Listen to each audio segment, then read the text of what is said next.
ప్రతికూల శక్తులు తొలగాలి అన్నా నరదృష్టి, నరఘోష, ఏడుపు, చెడు దృష్టి ఇవేవీ కూడా మన మీద పడకుండా ఉండాలి అని అంటే 5 గురువారాల పాటు తప్పనిసరిగా ఈ చిన్న పరిహారం ఆచరిస్తే చాలు. ఒక కొబ్బరికాయ తీసుకొని కొబ్బరికాయకి కాటుకతోటి ఇలా బొట్టు పెట్టి ఇంటి చుట్టూ కూడా ఇలా ప్రదక్షిణ చేసినట్టుగా, ఇండిపెండెంట్ హౌస్ అయితే ఆ విధంగా ఇంటి చుట్టూ కూడా తిరుగుతారు. లేదు అని అంటే అపార్ట్మెంట్లో అయితే ఇక అన్ని రూమ్స్ కావచ్చు మొత్తం కూడా తిరిగి నేను ఒక మంత్రం చదువుకోండి.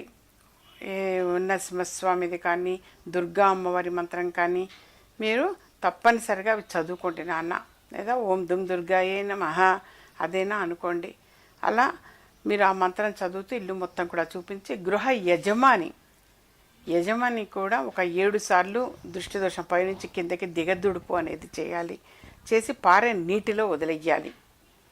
పారే నీటిలో వదిలేసేయటం ఇంపార్టెంట్. ఈ విధంగా 7 గురువారాల పాటు ఆచరించాలి. ఏ సమయంలో ఆచరించాలో మన సందేహం వస్తుందేమో.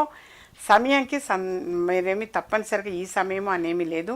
సూర్యోదయం నుంచి సూర్యాస్తమయం మధ్యలో ఎప్పుడైనా సరే ఈ ప్రక్రియ అనేది ఆచరించడం చాలా చాలా మంచిది నాన్న.